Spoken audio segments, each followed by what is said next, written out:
If there is a story, I know it's Genesis. And I was sitting reading it. Genesis 1 verse 1. In the beginning, God made heaven and earth. I promise you, I read it 15 times.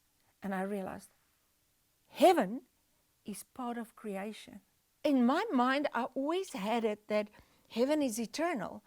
And we have to understand the term heaven.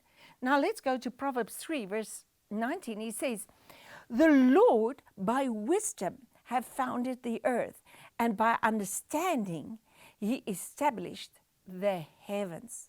Well, it's amazing that there were two trees in the garden, and the one tree was knowledge of good and evil.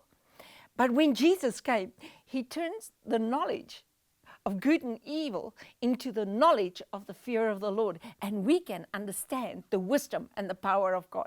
We can understand it.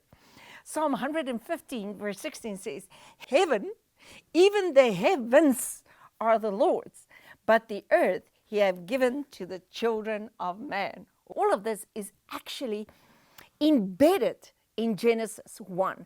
Isaiah 66 verse 1 says, thus says the Lord, the heaven is my throne and earth is my footstool. Guys, these are all keys to understand.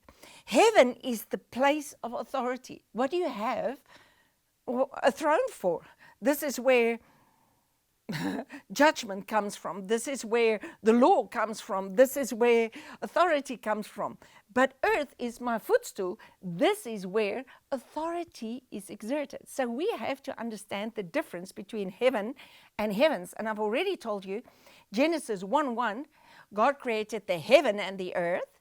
And in Genesis 2:4, these are the generations of the heavens. So there's heaven and heavens. Heaven is part of creation.